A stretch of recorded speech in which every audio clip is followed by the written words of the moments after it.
We are so honored to be standing where we are at Fort Negley. So shout out to Fort Negley for hosting us tonight. So a little history behind that. We do have someone here at a later time that can give you a deeper dive into it, but it's definitely a historic monument here in Nashville. So what better place to do that and being with us on as well. So to not omit anything about John, right? It's pretty awesome. Aside from being an author, he's definitely a doctor, a physical therapist, graduated from University of St. Augustine.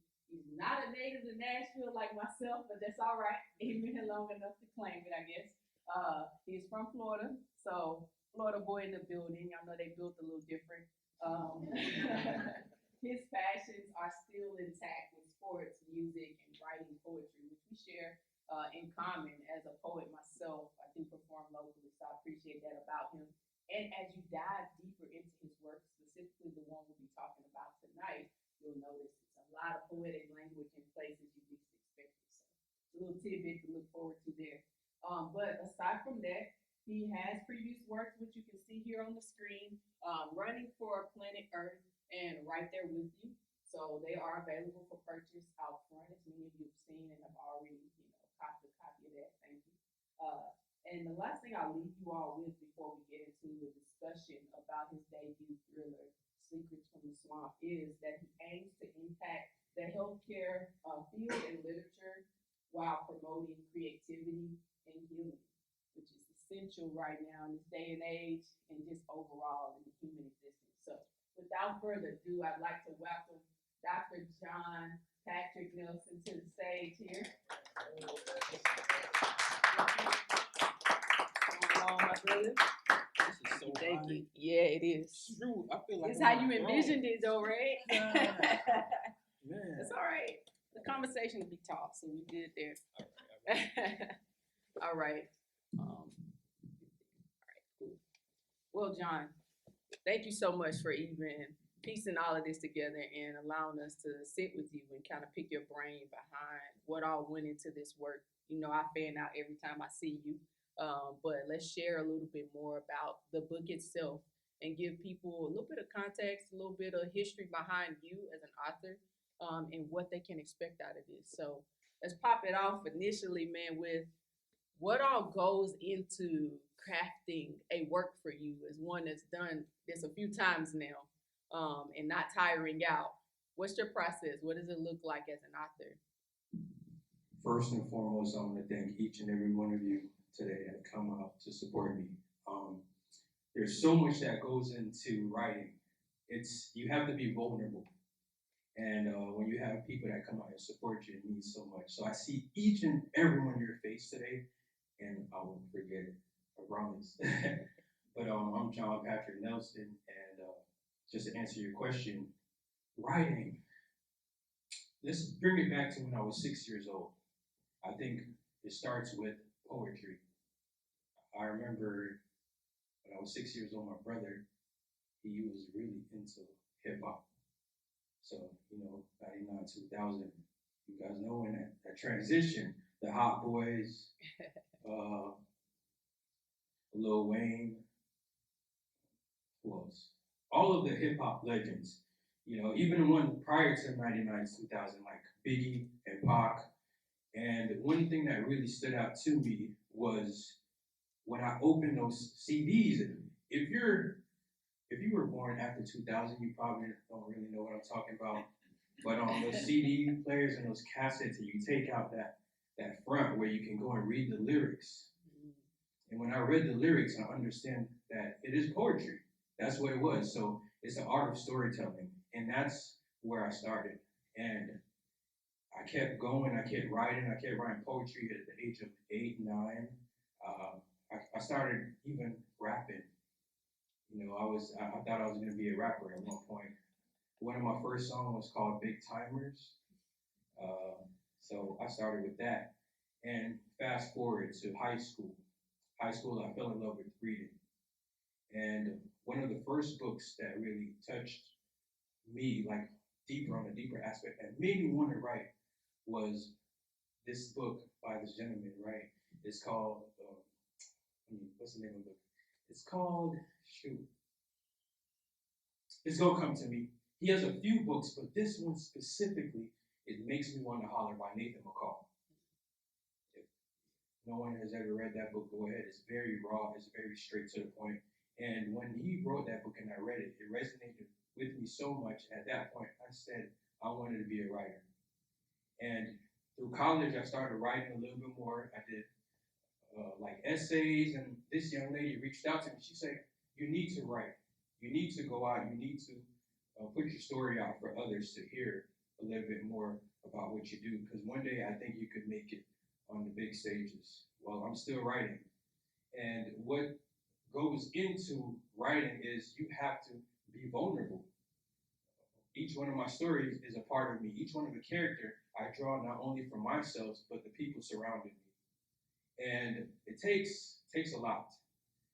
You have to be dedicated. You have to be persistent. You have to be disciplined, and you have to have that mental fortitude to start writing.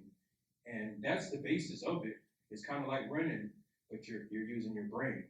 So all the runners out here, you know, if you ran a long distance, you know the effort that needs to go into that. So that's just the basis of what you know goes into writing and being an author and taking it from there and running from there. Yeah, that's a good answer, man. I think like for me in reading the books and reading the history of what you've had and the experience in writing, like you just mentioned, essays, poetry. It's a different style than thriller.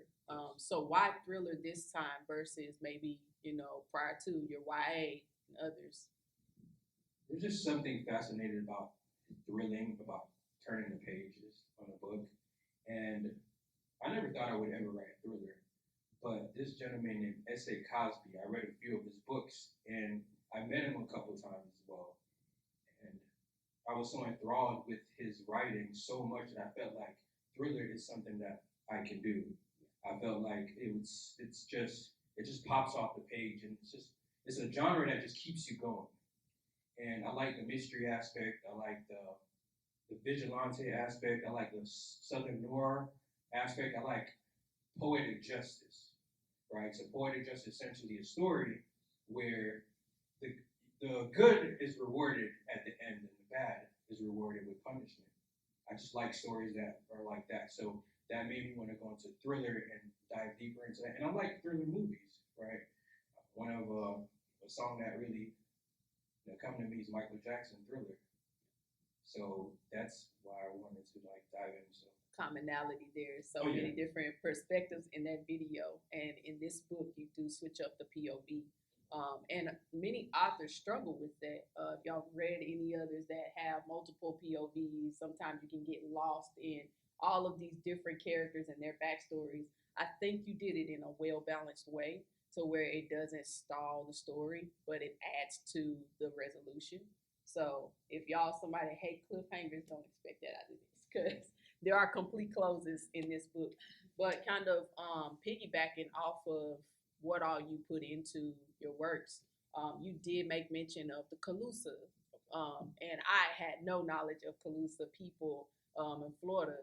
Talk about if it was difficult for you to um, fictionalize other cultures' truths within these pages. Was there at any point an issue of what to include, what not? How can I still keep this fiction based but speak truths about this culture and specifically to this region? oh, wow, that's a layered question. It is. Walk it down. Wow, Walk it wow. down. First and foremost, she spoke about the Calusas. So the Calusas are Native Americans, and they were from the Everglades, which this book is based in the Everglades. And they were one of the Native Americans that lived amongst the water. So they didn't do agriculture, they lived on the water. So they built mounds on the water. I think it would be remiss of me to write a story about the Everglades without mentioning them. So in the beginning of the book, I spoke about the Calusas through the swamp.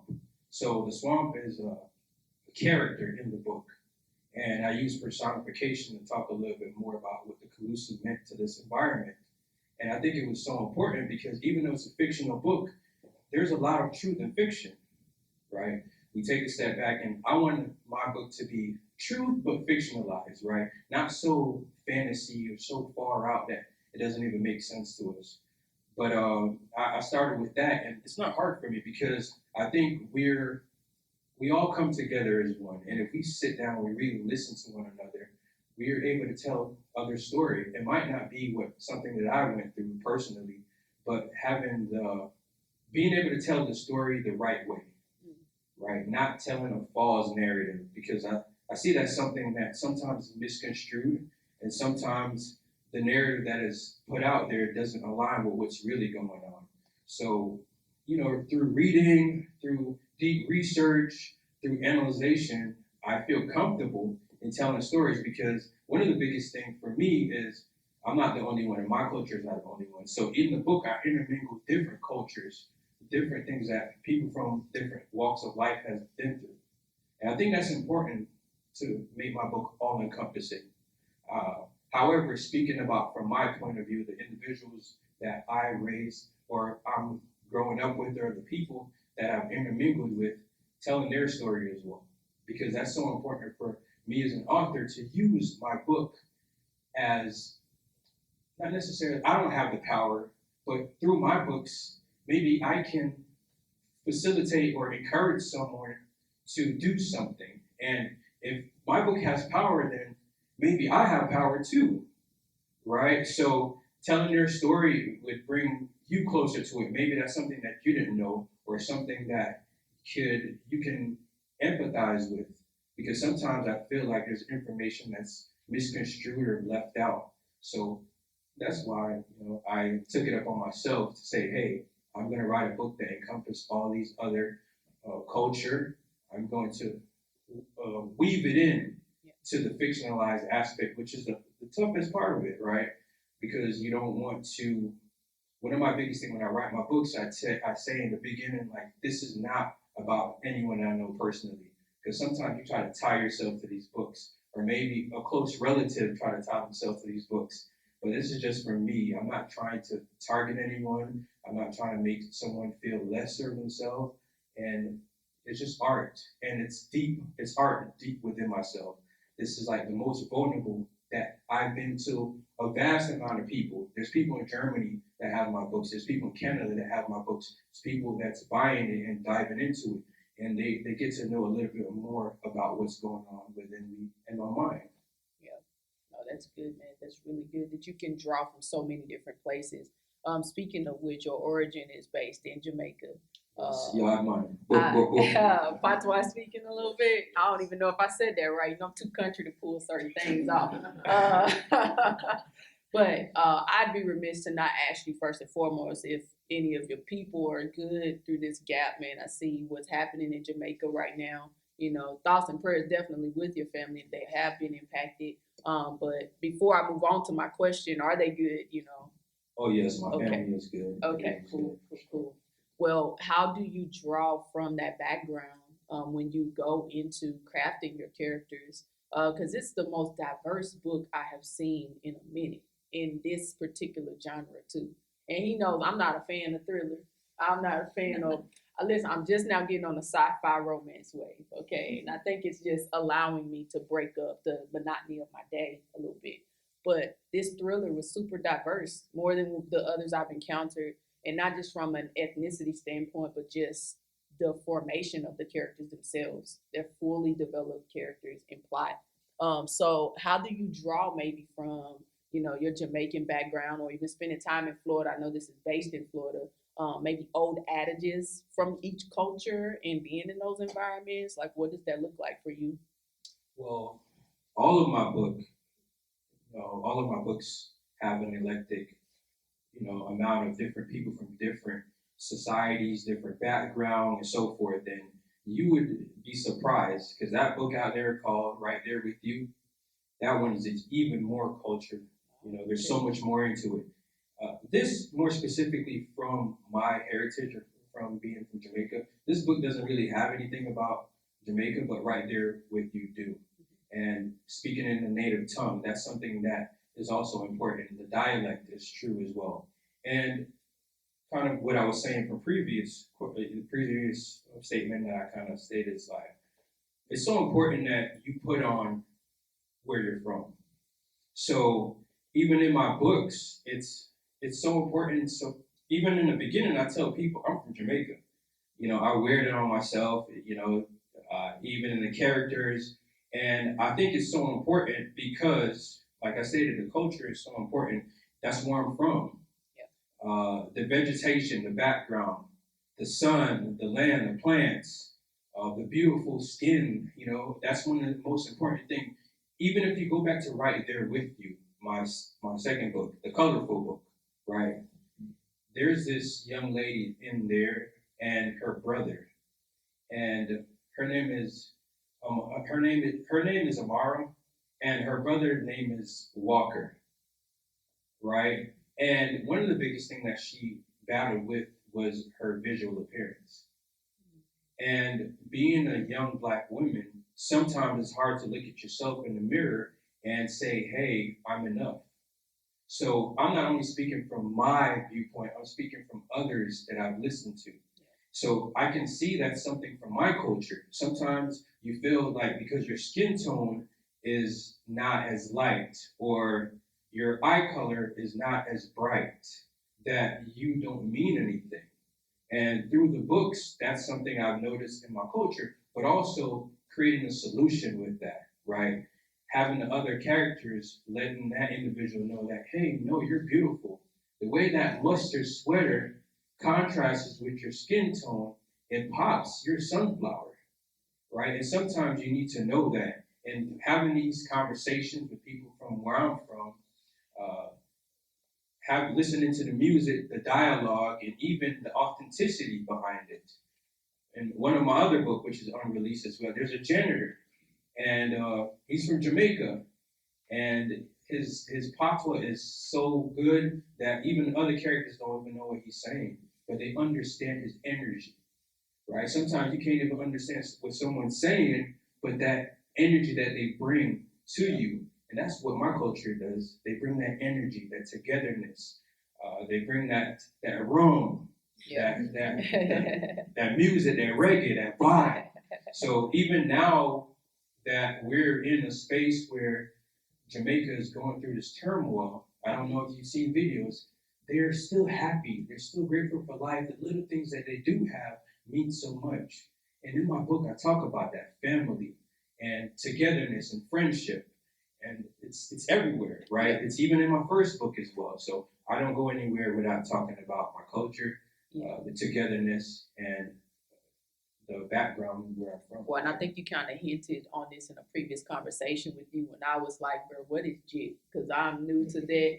I don't know what it is. Contextually, it made sense, but it's one of those things I was just head nodding. So that was like my burning question. And he answered it. We actually played a game on live about, 2 or 3 days ago. And we did a Swamp Edition, a classic take on this or that, but Swamp Edition. So if y'all want to check that out and participate in our game, definitely do so. It's on both of our IG pages. But yeah, I just kind of want to kind of piggyback off of what you were saying about touching on some difficult topics, right? You talk about colorism, in a previous book. You're talking about things that maybe people can get debilitated in when they're facing it.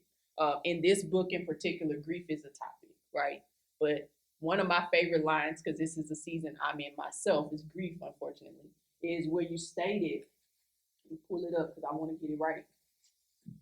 She's I'm so meticulous. I'm a She's deep dive. really good. She's This really conversation is for y'all, but I'm fanning out too. Like, really good. Oh yeah, grief never learned to hurt less. Brother, that broke me because I was like, there's no answer in that. It's just an acceptance factor. And I think with you stating what you just did about being meticulous in offering solutions, that was respectful to where anyone is in their grief journey enough to go, I'm not going to push one on you, but I'm going to just sit with you.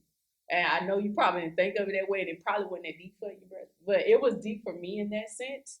So if you are someone in a grief journey, or going through some of the things you may encounter in his books, I feel like there are moments where it doesn't need a warning. It's not going to overwhelm you or debilitate you in any way, but it will make you feel like you're less alone and have someone sitting there. which may go back to that whole I used to write poetry and being poetic in that sense. But let me read to you an excerpt real quick if I can. All right, go for it. Take it All away. right. Y'all know I'm in the plants, right? I said that at the beginning of this, but chapter 5, the opener, it reads, this is Bryson's chapter. The rain came down steadily like it does on every funeral on TV. Dark clouds swallowed the sky, blanketing the world in a cold, gray caress. It was the sunshine state, so in the next 5 minutes, the sun would be reaching out to embrace everyone with a sweltering kiss. Summer days in Florida was always a tug of war between sun and storm, especially September during hurricane season. I don't know how you juxtapose two different things. That's a lot of polarization, but it's complementing well in that sense. And I don't want to speak to what's going on in the book because I want y'all to read it. But to know that you can create that type of balance is skill. So kudos to you in being able to do that. But my question for you is, how do you find balance in progressing the story forward, but also respecting where each character is in this particular book? Because you have a few to 4 protagonists technically. So how was that for you? It's never easy. It takes a lot of consideration, and I think what's so important is even though the main character, the few main characters in the book, like Autumn and Bryson, I think that everyone has their story, right? And their story needs to be told. And even though you have a small part, your story needs to be magnified as well. So in doing so, I take a time to really dive into each character and really give them a space to be themselves. And even a bad character, they're full of humanity, right? Even there's a character at the end of the book. He's considered the bad guy in the book, but you can love him, right? Because guess what? The world sometimes is what forces people to do things that they don't want to do. So even in that space where I'm trying to push the story along and not trying to focus too much on one person and the other, I think that you can love him in his space and who he is. And I think that's for every character. I think that everyone has this slither of humanity within them if you sit down and really hear them out. And his story was essentially, I won't go too much deep into it because I'm going to tie this into the question that she just asked. I felt like he came from a space where you understood why he is the way he is, right? You understood why his action, why he responded in such manner. And I think in writing these characters and pushing the story along, it was kind of difficult because some books are character driven, some books are plot driven. I want to write books that are character driven, right? Because I think characters are what we really tie more to. Don't get me wrong, the plot is also important along the way, but just finding that it's just a feeling that you feel, right? It's not something calculated where you can say, hey, this and this or this, because you can feel it in the writing. Mm-hmm. But when I write a book, I can feel it. I'm like, yo, this feels right. It feels right to me, right? And when you take it on, and if I can get you to even connect with one of the characters, I did my job, right? If you connect with all the characters, that's even better. But just trying to find a balance between the two. You know, I stay up late. Some mornings I stay up till 5, and I still got to go to work.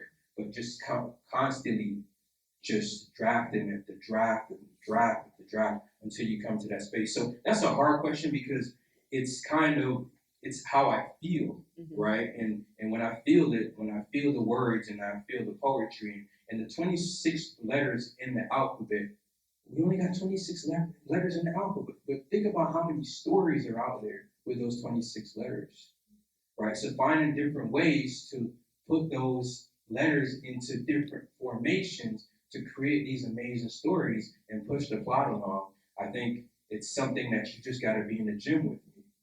What he said, you know, was she there with you in the gym? So you got to be in the gym to understand a little bit more about what it is. But I just take my time with that, and when it feels right, it feels right. Yeah. So it's the same way with the resolution. You know when it's ended. It's a natural end. Yeah, when I write, I don't write with a specific ending. I write the story just carries me. Right? You know, I just go with I'm gonna go with the flow type of guy. So the resolution is there. I got an idea of how I want it. It has to make sense to me though, right? When you write it and the characters takes you along the way, this feels right, and that goes back to the poetic justice of it, right? You know, it's a poetry and injustice. You know, this bad guy, I feel like this is where it needs to end up, Right. or this is where it needs to go. So I just go with the flow and tie it back in, and it has to make sense. But you have a character in there that's super important to the story itself, but has the shortest amount of time. So it's complimenting what he's saying right now in that you can do that really well. But I'm like, yeah, no, I'm not that type of writer. Sometimes I use too many words to get things across. But yeah, no, thanks for shedding light on that. That would definitely make sense as you turn the page and read more about this book or start your journey and reading it. Like I said, my man over there already got his marked up and making his way through. But you talk about personification. You talk about connecting the stories back to sometimes people and experiences you've had and things of that nature. Do you find that you gravitate to one literary device more than the other? I know you mentioned personification and you personified the swamp, but what is your go-to in terms of your style of writing? Wow, my style of writing. First, one of the biggest thing is making sure the dialogue is authentic. That's one thing. I'm more metaphorical, and my books are poetic, right? So I'm big on poetry. Like I write a lot of poetry, and that's the groundwork. So I try to lead with that aspect. You know, everyone has a different style in which they write, but I also write in a cinematic fashion, right? So my books pop off like you would watch a TV show, like actual movie, right? A thriller movie. That's what I feel like in my book, in that book specifically. Yeah. What else? Alliteration. There's a little bit of everything. The personification is big. So even in my previous books, personification's in there, right? Magical realism, because I want you to know that we're humans as well, but sometimes there's things that tell us what's going on, whether it's the birds, whether it's the trees, they're living their life. If you go out there right now, the tree is telling you it's autumn. You don't have to feel the temperature. You could just know that hey, it is fall, right? And I think that's the idea behind it, giving life to the things that that quote unquote we might not think can speak, but they speak in their own way. And that's why I'm big on personification as well. But yeah, the simile, the metaphors, the onomatopoeias, that's in the YA. That's really big in the YA. And just to touch on something that she stated, my book, but prior to this, I'm throwing lobs to all of them because it would be remiss for me just to talk about this one and not to touch on something that she really said. Right there with you. There's a reason it's called Right There With You. Right? We're all going through different things. Grief is big. And I might not be in the situation that you're in right now, but I'm right there with you. There's something that's also stifling me. And I use my book to really kind of express that, stating that, even though COVID, I'm going to go back to my other book, even though COVID, we all had difficulty breathing, whether it was figuratively, literally, metaphorically, whatever it was, whether you had a mask over your mouth, whatever your sexuality, it's difficult for you to even express yourself, whether you're going through an ailment or illness. These are all things that we're right there with one another, and we're a community. So as we kind of segue back into, I think that's also important, right? The dialogues, the empathy. My books are big on empathy. It's big. It's big. I'm not a mental health therapist, right? I'm a physical therapist. But even in my career, I see myself being a mental therapist for some reason because physical therapy, you can't do physical therapy without connecting with someone on the mental aspect. So my books as well, that's another thing that I use in my book, therapeutic, finding a way to connect with someone and telling them like, hey, you're not alone. It could be healing for you as well. So those are just a few things that I Language is important. Yes. Language is important. Yes. Correlating the two can be quite difficult, but again, you nailed it. But talking about like your style of things, your cover is always super, super vivid. It depicts a lot of times what will be in the book, So this is kind of a time where you can say you picking the book by its cover, essentially. But why do you choose some of the imaging that you've chosen for this one and prior ones? So nature is big for me. All my books have some leaves on it. There's leaves or a plant on all of my books, right? So that's the groundwork of my books, right? Understanding that trees is a part of life. Like if we lived in a world that we had no vegetation and no landscape, and everywhere looked like downtown or New York or Soho with nothing, it would be difficult for us to survive. So I made that on myself to impart that in all of my books. But with my books itself, they're all from my vision, right? And my prior books was done by my illustrator that really did the prior, but I did this one. This is my fifth book in. Nice. I have a greater understanding of what I'm trying to look for in my book. So what comes into it is, believe it or not, we always hear this cliche phrase, don't judge a book by its cover. But unfortunately, that's what we do. When we go in there, you see all these books. Which one do you pick up and why you picked it up? Does it pop off the shelf? Or does it have like a mystique to it? How does it feel? Right? Does it emit some type of emotion out of you? So I take, to be honest with you, sometimes a book cover is harder to bring to life than the actual story itself. Especially if it's gonna be this detailed, I can imagine. What? So there's so much aspect to even creating a book. You might just think it's writing. No, it's not just the writing. Trust me. There's so many aspects to it that the title is something as well. And you can see all my titles, they're 4 words. Right? They're 4 words. All my titles are 4 words. Running for planet Earth, right there with you. Better off not knowing. Y'all don't know that one, but it's there. Like, wait a minute now. Secrets of Swamp Keeps. This way. I can't prepare for this one and no. Secrets of Swamp Keeps, Enlightened by a Darker Tone. Those are all 4 words. And that's my thing, right? Maybe it's a Fantastic Four, right? I don't know what it is, but I stuck with that. So the title and the actual cover, they all tie in. Yeah. And I take my time with those. Okay. Well, I like that a lot. I tell you that I didn't even recognize. So you pointed out something else.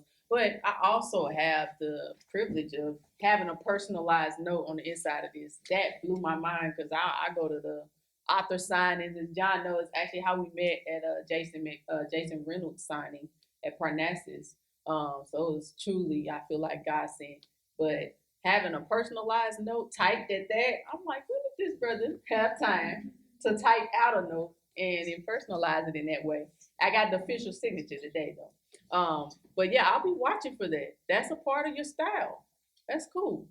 So yeah, that's for all the individuals that pre-ordered. I took it in myself to personalize that because when someone pre-order your book, it just hits different. It's kind of like a belief, like, hey, I got you, right? So I got you too. Yeah, I'm gonna take care of you in the way I can. So when you always look at that book, hopefully when you open it in 10, 15 years from now, you can always remember that message in the front of the book. That's smooth, man. I like that a lot, actually. Well, listening to you speak and hearing that you're offering us so much as a reader and so much intentionality is going into everything that you're doing, what does your book offer you when you're finished? That ain't written down, bro. That's right. I'll fly. Y'all give me some credit for that. No. Wow. What does it bring to me? Man. Is that a new question? Is he telling on himself? No. I think that's an amazing question. I think writing for me is therapeutic. I know writing for me is therapeutic. And that's one aspect of it. Ever since I was young, reading and writing, they tie one on one, right? They're the same for me. And one thing is when you put your mind to something and you bring it forth, that's one thing. When you can sit back and say, hey, I did that. But also, one of the major things for me is it's not even just about me. I think I find the greatest gratification, what makes me feel good, is kind of secondary to my book. It's you guys, right? The connections and the things that you say and how it inspired you in some way, shape, or fashion, how it made you feel. I think that resonated with me on a deeper aspect. So my books are like passports, Uh-oh, watch out. right? They put You me done in took us to the swamp and environments. brought us back in this one. No, right? They're passports, and they put me in areas or regions or amongst individuals that I probably would have never met. Right? My YA book brings me in rooms with younger kids, and when I'm in there, I'm able to connect with them. Yeah. Right? So that's what my books do. They put me in. I use them as passport. I have 3 passports. I mean, who have 3 different passports in here? If you do, raise your hand. That is Right. a flex and a half. Right, Don't right, feel so- bad. Y'all can't raise your hand. So I think it puts me in spaces to connect with people because that's what life is all about. It's about us. Imagine this room that I didn't have anyone in here. I'll be talking to the wall, but just having each and every one of you, and you guys are here to support me because of that work. So I'm like, hey, that's the power, right? Let's tie it back in. It puts you in a space where I can connect with you. I could, we can have a dialogue, and that's what it brings to me. On top of the therapeutic aspect, on top of being able to complete something that you work so hard to complete, right? We all have something that we work so hard, whether it's a degree, whether it's, you're a parent and you raise a child from being a toddler all the way till they're 18, and it never stopped being a parent though. So I don't know about that one, right? You never stop being a parent. But Opt for silence there. we all have projects. Yes. We all have projects that we build, and it's so gratifying when you can finish that and you can look back at it. So Okay. so yeah, that's me. For the sake of time, I'm gonna give you one more, and then we'll welcome you all to indulge in the light refreshments we have back there, as well as the drinks and swamp water. So I'm not sure if y'all came in at the tail end or what, but John was able to get some curated swamp water for you to have a little bit of a tasting experience. Do we want to tell them what's in it or It's no? fire, man. I didn't even know it was gonna be that fire, to be honest with you. It really is. It's fire. Yeah, if y'all don't get it, I'm gonna tote it out. Listen, So- I'm about to bring it home and bring it myself. Yeah, so that's the swamp water. And then, like I said, in the back, you have the ability to pick a secret from the swamp, which is just some seeds in a packet. Water it. It's already prepackaged, and don't do that. Listen, I would be remiss if I didn't ask her a few questions herself. Is it okay for me to ask her a few questions? Oh wait, let me throw one more at you because Okay. I had one more before I forget. Let me throw one more at you. What's next? Because you just said you like to transport us. We'd have been to the swamp. I know that you kind of shedded light, and you can share this before asking me on why you didn't choose like Louisiana swamp, the bayou area. You went with what you were familiar with in Florida. But where are you taking us next? Is this a part 2? What's in the works moving forward? Wow, when you finish a book and people always ask you what's next. Oh, I gotta know. Like, You I'm already trying said to you chill, adapted it man. I into a got so film. many things going on. Hey, I'm gonna Right. say this publicly. When he ready to adapt it into a film, I got you. We can make that happen. 2026. That's love. Y'all, I bought this book same night I met him. It was the question he asked Jason Reynolds, and I knew this brother was more detailed than most I probably encountered in writing, at least.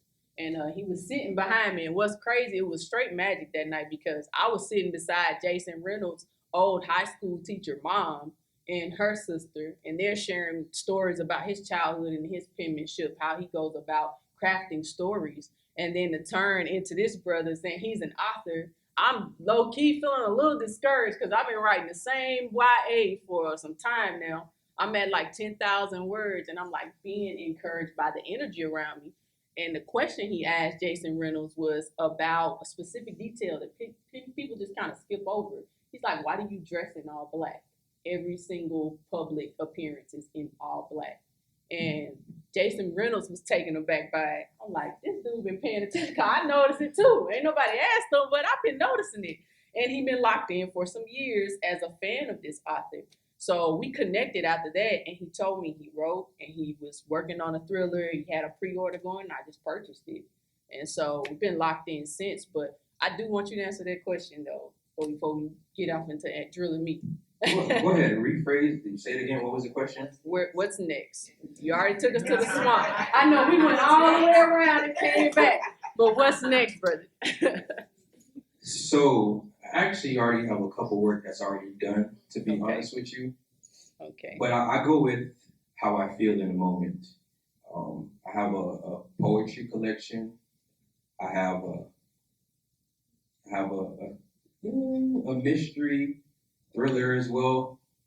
But I think one of the biggest things, and even you just reading my book, and she's just been so encouraging. And I'm like, just don't say that just to say that. You really mean that? She's like, yeah, I really mean that.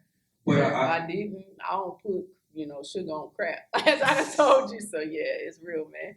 But one of my things is, I really thought about one of the characters in this book, and he needs a story for himself. The character's name is Silas. Yes. That's the character's name. His name is Silas. And Silas is so impactful. But Silas only had one chapter. He gave and it's it the to last y'all. chapter. Let's go. I thought It's you the were last going to chapter. it, man. Silas is that guy. And I need to do something with that. Yeah. But I have other works that I'm working on as well. Poetry is really big on my end. I didn't put out a poetry collection as of yet. YA is really big for me. So even rubbing shoulders with her and understanding that she enjoys YA, that's something that I enjoy as well. I enjoy connecting and speaking with the younger generation. I enjoy the nostalgia of it all. So that's something that I would say, really check out one of my YA books because it's different writing, and I am extremely passionate about that. And she was saying, Jason Reynolds, he's a YA author as well. I study that man like a book. Bro, I study him. It's like your favorite athlete. It's like Kobe Bryant or whatever it is, whatever profession you got to study it. You got to study the greats. So like she stated, man, that man wear black like he's a Grim Reaper every time. I'm like, bro, you wear black everywhere you go, but it's a reason behind it, right? And and I think a part of it is understanding that we must be purposeful in the things that we do. We must have a mission in everything that we do because life is so short. We have to be very calculated and meticulous. So, okay. So yeah, that's it. So I appreciate that. Like I was saying, I didn't know if you was gonna give him the Silas was like had the shortest little clip in the book, But that was a character I circled back to. I'm like, listen, this guy was impactful. And if y'all tune into our this or that on our live from the other day, you'll see us kind of, give Silas a little bit more in conversation. But yeah, I'm all ears, man. What you got for me? I got one question due to time constraints. You guys all look amazing today, and I appreciate you coming out and supporting, right? But I would definitely have to ask her a question. Maybe it's a two-part question. Okay. One thing that I noted that she's very passionate about is poetry and gardening. Right? She's very passionate about gardening. And sometimes art influences you to create other art. And gardening is an art. It's an art form. So for you, you've been giving me all these tough questions. In your dedication to, toiling the earth and planting these different flowers and vegetables, how do you plan to incorporate that within your writing as you continue to take on your YA journey? How does that correlate with your writing, the rhythm of it all? What do you plan to use that garden aspect, the patience of it to translate to your writing? And The other one is, how do you think gardening has set you up for storytelling? That's a good question, brother. How you gonna give me the hardest? No, okay. Oh man, I'm gonna answer the first part last. How it set me up for storytelling comes a little bit easier, and I'll tell you why. Um, it's the way that I breathe, honestly. I mean, in my toughest moments, gardening started in a tough place for me. It wasn't like, let me pick up and do this thing just because. It was a dire need to do it. I had to switch a diet, I had to go about life a little differently for someone I love. So it was a matter of essential. And so now I'm pivoting into enjoyment. I'm pivoting into what else is earth giving me back that I can be a good steward of it. So I honestly don't know how that's going to translate in the pages just yet. And much like yourself, my story writes itself. So I don't outline and I free flow. I'm setting in the cut. It took me a little minute, but I'm editing as much as I need to. And it's finally at a place where I can build a reading room to say it's complete in this aspect. Put your eyes on it. Let me step away from it. But in terms of incorporating that, I'm not sure. That's still going to appear. Now, the first portion you asked about is like, how will I go about having certain aspects of it? A given is the character choice and maybe names or what their activities look like, how they decompress. Because I too love like mental health aspects. So I feel like that's a piece of life that we're not spending enough time with in building the next generation. We got to get real serious about how we maneuver through tough times. And as somebody who has suppressed in the past, who have, you know, turned in isolation, I don't think that's healthy to continue to do. So I feel like I have agency in being a part of the solution, and gardening is where that connection happens. Touching the soil is healing, it gives you those good endorphins. If you talk to a plant, you're giving it life. So making those little slight connections for people so that it becomes a choice for them is how I plan to incorporate it in my plots. Now, how that's gonna look in framing and actual, literary devices and the whole nine, telling the story, I don't know. That's still writing itself. But dang, that was a hard one. I hope I answered it. That was amazing. All right now. So that was amazing. Yeah. Appreciate that. Yeah. Well, hey, this Q&A session is over, but we do have light refreshments. We ask that upon finishing the book, definitely visit Goodreads and rate it and review it. Many authors turn to that above others because when you search the book itself and the author's name, that is the review that pops up the most. So you're helping him in the digital aspect appear a little bit easier. And then also, he has some IG accounts where you can follow him and myself. I have some cards back there to make that a little easier for y'all. I'm gonna pop it off. IG at let's_talk_gardening. If you'd like to keep track with my writing and poetry, I am Tranyce on IG as well. And John, you want to flare off yours? Oh, my IG handle is Jon-Patric Nelson. There's no H and no K. It's just like that. It's on all my books. If you see my books, my name is on there.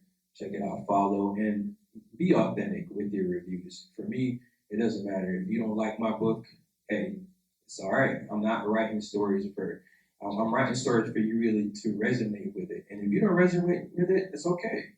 That's a part of art. Everyone's not going to connect. The best stories that are ever written, they have negative views as well. And through your views, it doesn't matter if it's good or bad, just put your thoughts out there. I think everyone's thoughts is valid, everyone coming together and even reading it. At the end of the day, if you read the books in their entirety, I'm grateful and thankful for that. But if you're going to give me that 5-star, I'll take it too. Right? Ain't nobody turning that down. I'll take a 4-star too. 4 stars. I'll take a 3-star too. Okay, bro, you just begging now. Where is the collection plate at this point? Thank you so much for coming out and sitting down, and I really appreciate each and every one of you. And I'm more than welcome to sign each one of your books. And I would like to take a picture with you guys, if you don't mind, to have that, just to create a memory to hold on to, as I go on with this journey of writing. It's a long journey ahead of you because you got many works in you, I feel. Before we do so, like you mentioned, you will have the opportunity to get your book signed if you purchase one here tonight. There are three pay options, I think, out front, so you can take advantage of that. But before we get to that, does anyone have any questions, comments, even if it's just excitement in starting to read Secrets the Swamp Keeps? We'll turn the mic over to you real quick. Going once, going twice, going three times. Okay, there we go. I'll jump up for you. I don't need the mic. Okay. Well, we're recording. Do you want to get on my? Yeah, we're gonna post this at a later time on YouTube, right, John? Yes. Yes, it'll be on YouTube. So this is our red capture audio. You're comfortable with it? If not, I will let you get. Okay. No. Okay. Congratulations. Thank you. I found out about this. You posted something in our group chat for the Run Club, and so I took a look at it, and I'm a lover of true crime, and so I read the synopsis, the summary of it, and I was like, I'm hooked. So I haven't purchased it. I plan to tonight, and I'm just excited. It's a great story from what you said. First and foremost, I've never met you before, right? Right. I don't think I ever met you, so thank you so much. And yeah, dive into it. I'm really into crime as well, and it's a part of it. And it's a combination of everything. There's even a little bit of romantic aspect in it, believe it or not. But you gotta dive on it. But yeah, thank you so much for coming out tonight. Hello, as I mentioned to you out in the hallway, that I'm opening back up my book club, and I'm proud to say that you have agreed to come and join us when we open back up the book club. So I want to thank you once again. We can't wait to read your book. So that's what I want to say. Oh man, thank you so much. I can't wait to come there and just ruffle some feathers, talk to some people. Yes, I'm all for it. Thank you so much once again. What's going on, my guy? You say you focus on the characters and like more than the plot. Do you have an ending in mind, or do you kind of let the characters dictate how the ending? Like I said, me particularly, no, I go with the flow, man. Like life, like, we don't know our end. So one of the main things for me, I try to keep it as authentic, because if you write, me personally, it kind of constrains your ability to flow, because it forces you to this ending where I just write naturally and the characters just carry me. Like sometimes I'll be like, I'm like you guys, I don't know what's going on. I should be in the seat right here watching the movie with you, right? And I think I like that aspect of it. So yeah, I let the characters do what they do. They want to run, and they want to fly, they fly, and I'm just sitting there watching them. So it's a great question, my guy. That's wild. Yeah, and another thing, maybe you can speak to this a little bit, man. The creative process of characters living through you. If we don't get it off, it's gonna come out in a different way. Sometimes the snaps don't be all us. It be Bryson or Antoine or somebody, So we have to get it out. But again, thank you all for sharing your comments and just engaging with us tonight. Again, if you'd like to take advantage of getting a full experience, pick one of the secrets from the swamp, put a little water on it, watch it grow, or drink some swamp water as we exit. We do want to make mention that Fort Negley has been kind enough to have a reenactment actor here. So is he still going to? Yes, unfortunately, he won't be here. Okay. Well, but Fort Negley is a historic site, and it's a site that was built by African Americans during the Civil War. So I'm gonna keep it short and sweet. If you have family members, come out and support. They do tours, they do reenactments, and it's where the African American Union soldiers, they built this fort right here. All right, so these are one of the forts that started the Civil War, and that's why I took it upon myself to do it here. I wanted a venue that was very impactful, that was deeper, like my stories, right? And that's why I'm here. So come on out, check it out, look around, grab a brochure, and maybe come out here by yourself or with your loved ones and check it out. Sure. Yeah, genealogy works too at the laptop. So yeah, we're going to let y'all go. Give a round of applause for this lovely conversation. And the way we're going to do the author signing, let me take that for you. Okay. is we're going to line up right outside of these doors, and if, you know, the line fills, we'll snake it back towards this door.